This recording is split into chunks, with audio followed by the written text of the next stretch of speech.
Hi, my name's Josh Bolivant and I'm a guide here at Mcquoids Inn in Isle, Minnesota on beautiful Lake Mille Lacs. Today we're going to kind of go over some of the spinner rig fishing. It's a very effective way. It's a modification of the Lindy rig that so many people are comfortable, and it's not that hard of a technique to master. We have some specific techniques. It's not always, again, it may not be like the perfect one or anything like that, but these are just some of the methods that we like and some of the rod choices that we like for this. So whenever we're spinner rig fishing, I prefer a longer rod. This is an 8/6 trolling rod. This rod here telescopes out so that it does fit in your rod case, or if you want to stick it in the back of your truck, you can shrink it down. You don't have to worry about your tips breaking or anything like that because they can be expensive. But again, with this, we prefer these long rods because they got a nice flexible end on them. So you can really see that bottom bouncer working at the bottom. And then also, I prefer to have my rods always in the rod holder. That way the rod can load up and take the pressure from that fish hitting.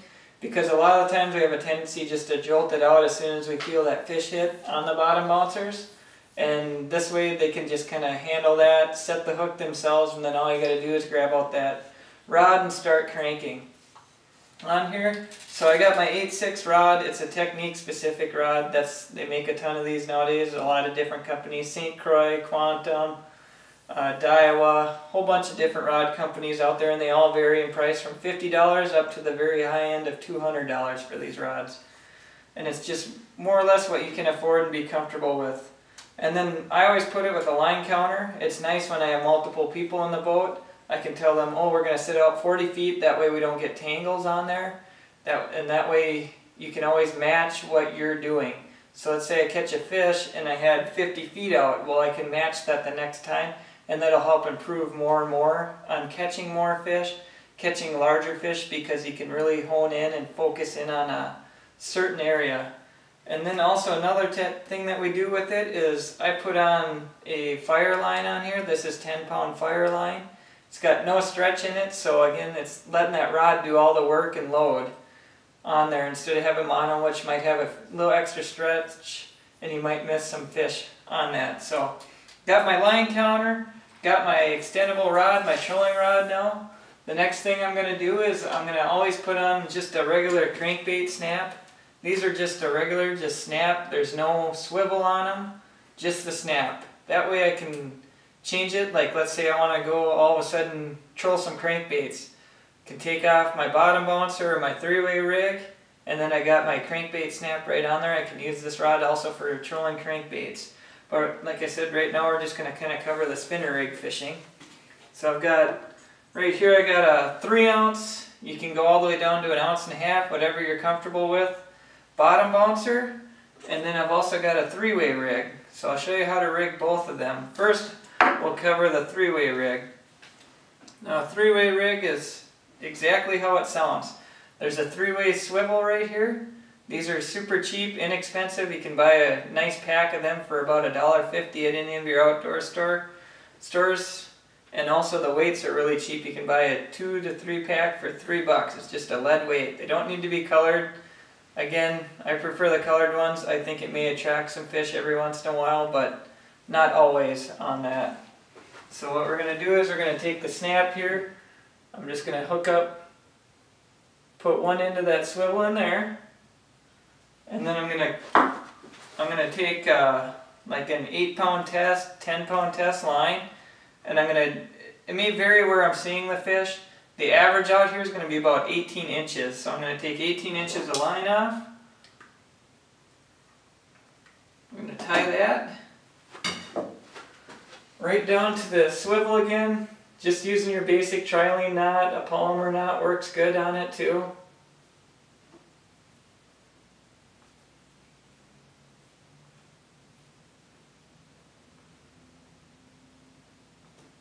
Tie that right on.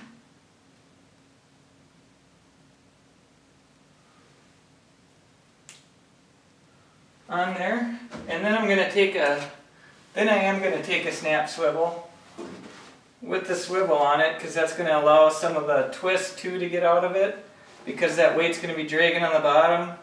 Also, it allows me to switch out my weights on there, like let's say I go shallower or deeper and I want to use a bigger weight, it allows me just to quick change it really fast.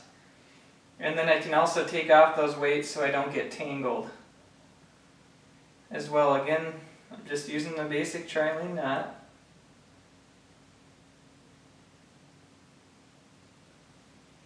So we get that on there, and then just clip on my weight like that. Then we got our weight set up on there. The next thing's adding on our spinner rig onto there for time, space and time. Right now I'm just going to show you. We tie up any of our spinner rigs, and we do use the long ones. We use about a 9-foot lead. So I've got them on these nifty little holders that Plano makes. Again, that's a cheap, easy, effective way of holding all your spinner rigs. It's always nice to have them pre-tied before you get out. Again, multiple different colors. This is a Colorado blade. There's Indiana blades, lots of different ones, but again, you can kind of see how long it is here. I got about a 9-foot lead on this. And again, I'm just going to grab it, and I'm just going to tie it right onto there.